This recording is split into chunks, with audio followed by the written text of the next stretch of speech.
I just got back from Houston, Texas and Tampa, Florida, where I was with the Salvation Army, who is currently working on relief efforts for Hurricane Harvey and Hurricane Irma. I was just on the video crew and didn't have a lot of actual labor to do, but I was still so impressed with the amount of work that they put into relief efforts. In Houston, we were kept pretty busy and I didn't get a whole lot of footage, but in Irma, I started kind of recording how my day went each day. So this video is just a series of clips that I made throughout the week when I had time. There's a lot of information missing, but it kind of gives you a perspective of what's happening there.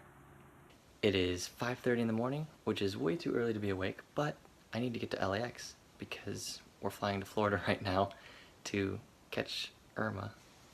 We're going south, but nobody else is. It is 1:45 in the morning Eastern time and we have finally arrived in Tampa. So tomorrow we're gonna hook up with our incident commander, find out where we're actually going to stay, because this house is a little old and these windows are very glass and very near where I'm sleeping, right there.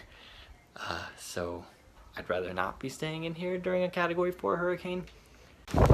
So it's 10 a.m. Irma is very much on her way. We're down at the beach right now to get some footage of waves for B-roll, and I just lost my hood.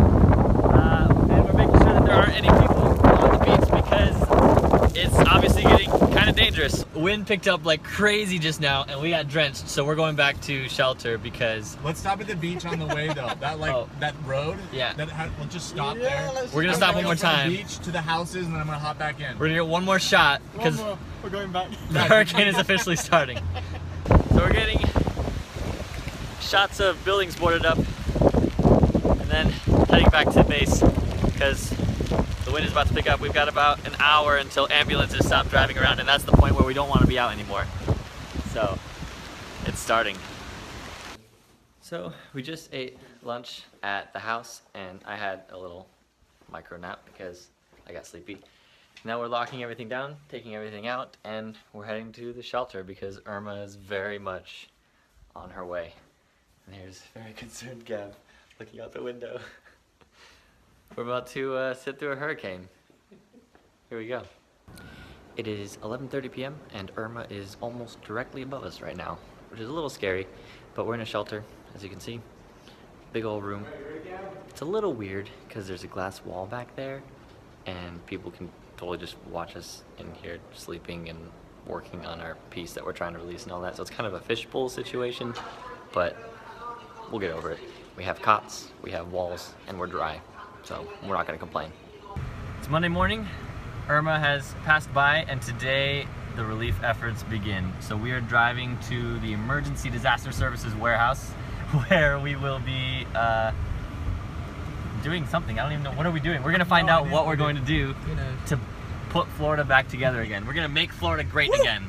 Let's do it, Florida! We're walking up on the warehouse where there are just tons of trucks getting ready to go out and start helping people that were affected by Hurricane Irma. And we're gonna find out what our job is going to be right now. There isn't any gas, basically, in the state of Florida right now. So we're changing vehicles. We're getting a different car that actually has fuel, unlike our minivan. We're hoping to be able to get down to Fort Myers, but nothing is really guaranteed. So we'll see. We're taking a bunch of supplies with us because the canteen can't come with us because it doesn't have any fuel. So we're just going down and hoping that we can make it back up to Tampa at some point. So our truck is now being loaded up and I got my EDS hat, so I'm officially legitimate. Once that's loaded up with supplies, we're going to put our personal stuff in there, so if we get stuck overnight, we'll be able to have a clean change of clothes. And then we're gonna start driving and go from there. So we're almost to Fort Myers and we had to stop for fuel because our truck wasn't going to make it. We got all the supplies in the back, but there's this tanker truck with diesel fuel that's filling up our truck for us so that we can make it all the way to Fort Myers and deliver our supplies, which is pretty awesome. So we've made our delivery, we've arrived in Fort Myers, took all the supplies out of the truck, delivered them to this empty thrift store, which they were actually about to sell, but now they've got a big empty building to store all of the supplies in, which is great, because there are tons of other supplies arriving right now here in Fort Myers, which is great, because now it's all gonna go out to the community, and we're gonna help with that. So this is probably too much power, but look what I can do. Yeah, I've got one of those.